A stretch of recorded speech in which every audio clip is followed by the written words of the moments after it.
San Antonio de Padua. Nació en Lisboa hacia el año 1195. Él fue un santo franciscano de origen portugués, fue sacerdote y doctor de la Iglesia. Su nombre era Fernando Martins. Fue el hijo primogénito de Martín de Alfonso, caballero portugués, descendiente de los nobles franceses los Bouillon y de María Taveira. Él estudió en la escuela catedrática, donde un tío suyo era maestrescuela. Más tarde, en torno hacia el año 1210, ingresó en el monasterio de canónigos regulares de San Agustín de San Vicente de Fora, muy cerca de Lisboa. Allí tuvo como maestros al propio prior Pedro y a un hombre de amplios conocimientos como Petrus Petri. Pero su familia y amigos no aceptaron su vocación y trataron de hacerle abandonar esta misión. Para evitar estas presiones, él renunció a la herencia familiar y se trasladó en el año 1212 al monasterio de Santa Cruz de Coimbra, importante centro de enseñanza religiosa en Portugal, que contaba con una gran biblioteca. En este otro lugar recibió la influencia de la Escuela Teológica de San Víctor de París, a través de profesores que habían estudiado ahí. Tampoco en Coimbra encontró la paz que él necesitaba, pues el monasterio se vio afectado por el enfrentamiento entre el rey Alfonso II de Portugal y el Papa Inocencio III. Su propio prior, Juan, fue excomulgado por apoyar al monarca portugués. Entonces, hacia el año 1219, fecha en que probablemente era ya sacerdote, conoció a la pequeña comunidad franciscana de Coimbra, establecida poco antes en el emérito de Olivais, y se sintió atraído por su modo de vida fraterno, evangélico y en pobreza. Cuando poco después llegaron a su monasterio restos de los primeros mártires franciscanos muertos en Marrakech, decidió ingresar en la nueva orden, que a causa de su reciente creación aún estaba poco extendida y carecía del prestigio que alcanzaría más adelante. Ahí, Fray Juan Parenti, provincial de España, presidió la sencilla ceremonia de toma de hábito franciscano de San Antonio en el verano de 1220, en la que cambió su nombre por el de Antonio. El emérito de Olivais estaba dedicado a San Antonio Abad, símbolo de su cambio de vida. Tras un breve noviciado e impulsado por el ejemplo de los mártires franciscanos, parece que en el otoño de ese mismo año embarcó hacia Marruecos junto con otro hermano de orden, Fray Felipe de Castilla, para alcanzar el mismo el martirio. Sin embargo, al poco de desembarcar, enfermó de malaria. Esta enfermedad dejaría secuelas en él para toda su vida. Convaleciente todo el invierno, se vio obligado a abandonar el país. Su intención era ahora llegar a las costas españolas y desde ellas volver por tierra a Portugal. Pero una tempestad llevó al barco en que viajaba hasta Sicilia, donde permaneció algún tiempo en Milazzo, costa noreste de la isla, donde había una comunidad franciscana para completar su recuperación. Hacia junio del año 1221, asistió al capítulo de su orden en Asís. Esto es el capítulo de las esteras que convocó a 3,000 franciscanos. Ahí fue donde conoció a San Francisco de Asís y decidió no regresar ya a Coimbra para ponerse al servicio de Fray Gracián, provincial de la Romaña, que era una circunscripción franciscana que abarcaba todo el norte de Italia. Fray Gracián lo envió durante un año al emérito de Montepaolo, cerca de Forlì, para que se fortaleciese antes de encomendarle alguna misión de apostolado. A mediados del año 1222, ya recuperado y bien de salud, San Antonio de Padua predicó en la catedral de Forlì, sin haber preparado previamente sus palabras, pero de gran profundidad todo lo que él decía. Con ocasión de unas ordenaciones de franciscanos y dominicos sorprendió a todos.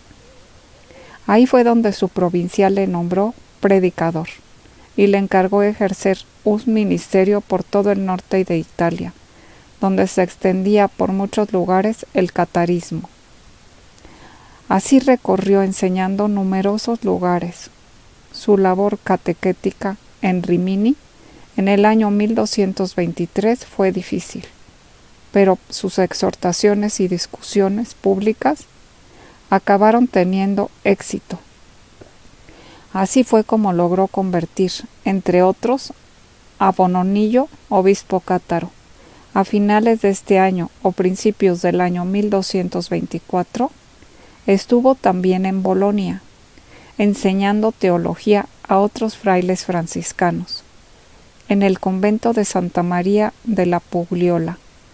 Fue el primer maestro de la orden y ahí recibió para ello el permiso de San Francisco, que le escribió una carta llamándolo mi obispo. Hacia 1224 o 1225, los superiores lo trasladaron al sur de Francia, donde los albigenses tenían más fuerza que en Italia. Su método para combatir la herejía consistió en llevar una vida ejemplar, en charlas con los no creyentes y en catequesis para fortalecer la fe de los cristianos. Prosiguió su enseñanza teológica en Montpellier, donde se formaban los franciscanos y dominicos que iban a predicar en la región, y en Tolosa, ciudad con fuerte presencia albigense, además de ser el guardián del convento de Ley-Puy-en-Velay, al oeste de Valence y Lyon. Desde el capítulo de Ars de 1225 fue custodio de Limoges. Como tal estableció la residencia de los franciscanos de la ciudad en una muy hermosa ermita benedictina, y ahí fundó un convento cerca de Brieve. Ahora, a finales del año 1225, participó en el sínodo de Bourges, que examinó la situación de la región. San Antonio de Padua señaló a los prelados la necesidad de vivir sencillamente para dar ejemplo. El obispo de Bourges, Simón de Sully, respondió a sus palabras y aplicó en lo sucesivo la reforma de costumbres, ayudándose de franciscanos y dominicos para la evangelización de su diócesis. En la muerte de San Francisco, el 3 de octubre del año 1226, Antonio se vio obligado a viajar a Asís como custodio de Limoges. Para asistir como general, debía elegir nuevo ministro general. Este tuvo lugar el 30 de mayo de 1227, siendo ahí elegido Fray Juan Parenti, que era buen conocedor de la valía de Antonio, y lo nombró provincial de Romaña. Muy querido por sus frailes, San Antonio de Padua recorrió los lugares de su provincia donde había conventos franciscanos. Uno de ellos fue Vercelli, donde predicó en la catedral con gran impacto y conoció al teólogo y canónigo regular Tomás Galo. También por ese entonces debió estar durante estancias largas en Padua, donde fundó una escuela de franciscanos y comenzó a escribir muchos textos. Ahí, reunido en el año 1230, en el traslado de los restos de San Francisco a la Basílica de Asís, pidió a Parenti que le retirase el cargo, acerca de su mala salud. Volvió a ponerse enfermo. El general aceptó su renuncia a cambio de formar parte de una comisión que debía presentar al Papa Gregorio IX varias cuestiones sobre la regla franciscana que él sabía perfectamente y debía estudiar el Papa y aprobar. Ante él y la curia romana predicó por entonces Antonio, Siendo escuchado con entusiasmo, el Papa lo llamó Arca del Testamento. Es posible que colaborase en la redacción de la bula Quo Elongati, respuesta a los problemas planteados por la orden al pontífice. Después de esto, se fue al que sería su último destino, Padua, en la que se entregó con tal ardor que en lo sucesivo a su nombre quedaría asociado el de la ciudad, Antonio de Padua. Ahí se instaló primero en la capilla de la Arcela, junto al convento de Clarisas, pero solía predicar en el convento franciscano de Santa María extramuros de la ciudad. San Antonio de Padua escribió por petición del cardenal Rinaldo Conti, el futuro Alejandro IV, una serie de sermones según las fiestas del año litúrgico y predicó hasta el agotamiento la Cuaresma de 1231. A sus sermones diarios asistió gran parte de la ciudad y consiguió, del Consejo Mayor de la ciudad, la liberación de los deudores presos, por no tener medios con que pagar sus deudas, ya que eran origen del estado de San Antonio. Poco después, el podesta Esteban Badoer le rogó que solicitase al poderoso Etzelino IV da Romano la liberación de varios nobles paduanos que tenía prisioneros. De este modo viajó a Verona y se entrevistó con Etzelino, aparentemente sin éxito, si bien unos meses después de la muerte de Antonio acabaría por ceder. En mayo, habiendo empeorado la salud de San Antonio por el viaje, se retiró al cercano lugar de Campo San Piero para descansar y terminar de escribir los sermones. Pero la gente tuvo conocimiento del lugar en que estaba y acudió en masa a buscarlo, oírlo y pedirle consejo. El viernes 13 de junio sufrió un colapso y ante el próximo fin pidió que lo trasladaran a Padua. Así se hizo, aunque para evitar las multitudes se detuvieron en la Arcela, donde murió Antonio. Esa misma tarde, tras recibir la extremaunción y recitar los salmos penitenciales, no tenía aún 40 años y había ejercido su intensa predicación poco más de 10 años. Fue un orador sagrado, fundador de hermandades y de cofradías, teólogo y hombre de gobierno. San Antonio de Padua dejó varios tratados de mística y de ascética. Todos sus sermones fueron publicados. Un año después de su muerte, fue canonizado, y su culto, muy popular, se generalizó a partir del siglo XV. Su representación más valiosa se debe a Goya, quien lo plasmó en los frescos de la ermita de San Antonio de la Florida. Fue proclamado doctor de la Iglesia en el año 1946 por el Papa Pío XII, y su fiesta se celebra todos los años el 13 de junio. En resumen, Antonio nació en 1195 en Lisboa, Portugal, llamándose Fernando de Bullois y Taveira de Asvedo. A los 25 años adoptó el nombre de Antonio cuando se hizo franciscano. Fue agustino antes de ser franciscano, ya que a los 15 años ingresó a los canónigos regulares de San Agustín y 10 años después ingresó a los frailes menores franciscanos. Decidió ingresar a los frailes menores para predicar a los sarracenos y estar dispuesto a morir por amor a Cristo, donde se fue a Marruecos y detrás de una severa enfermedad volvió a regresar. Tenía una voz clara y fuerte, talante, imponente, una memoria prodigiosa y un profundo conocimiento, el espíritu de profecía y un extraordinario don de milagros, de los cuales era poseedor Antonio de Padua. Fue testigo de una aparición del niño Jesús, a quien sostuvo en sus brazos. Por tal motivo, en las imágenes se le representa con un niño en los brazos. En la ciudad de Padua, Italia, un joven de nombre Leonardo pateó a su propia madre en un arranque de ira. Arrepentido confesó su falta a San Antonio, quien le dijo: «El pie de aquel que patea a su propia madre merece ser cortado». Leonardo corrió a casa y se cortó el pie. Enterado de esto, San Antonio tomó el miembro amputado del joven y milagrosamente lo unió a su cuerpo. Lo conocen como el santo patrono más milagroso.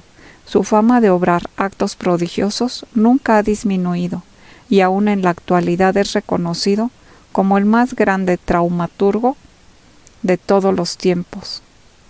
Es conocido como el santo de todo el mundo, ya que el Papa León XII lo llamó así, porque por todas partes se pueden encontrar su imagen y devoción. Es patrón de los pobres, viajeros, albañiles, panaderos, papeleros, problemas de amor y objetos perdidos. Acuden a él para pedir un buen esposo o esposa. Por esta razón, algunas personas llegan a poner su imagen de cabeza. Sin embargo, esa es una superstición y no se debe hacer. Su canonización fue la más rápida de la historia. El Papa Gregorio IX lo canonizó menos de un año después de su muerte, en Pentecostés, el 30 de mayo del año 1232. Reza con mucha fe a San Antonio y obtendrás aquello que tanto necesitas. San Antonio, así como San Francisco, fue un apasionado amante de la Virgen María.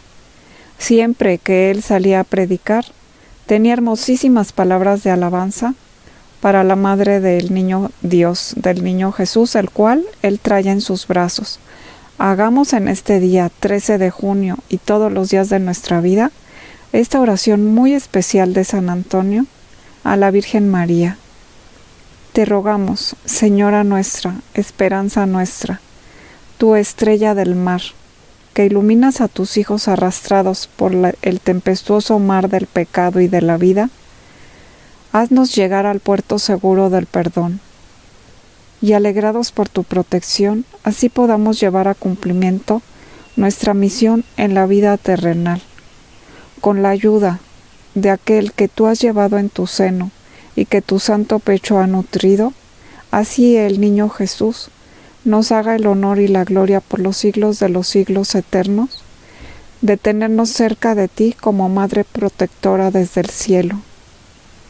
Señora nuestra, mi única esperanza, te suplico que ilumines mi mente con el esplendor de tu gracia, que me purifiques con el candor de tu pureza, que me enfervorices con el calor de tu visita, y que me reconcilies con tu Hijo el Niño Jesús, para que pueda merecer llegar al esplendor de tu gloria y a mi jardín celestial con tu ayuda. El que con el anuncio del ángel asumió de ti la gloriosa carne y quiso habitar durante 9 meses en tu seno, a él el honor y la gloria por los siglos de los siglos. Te pido, Virgen Celestial, Virgen Sagrada María, que hoy como Madre protectora de toda la humanidad, protejas a todos tus hijos, que no nos abandones nunca, que alejes de nosotros todo peligro, toda enfermedad, y que pongas ángeles de luz alrededor de cada alma que se acerque a ti y te lo pida. Te pedimos hoy en especial por toda la humanidad que tanto necesita de ti. Protégenos y cúbrenos con tu manto sagrado de luz. Gracias, Madre mía, porque sé que me has escuchado.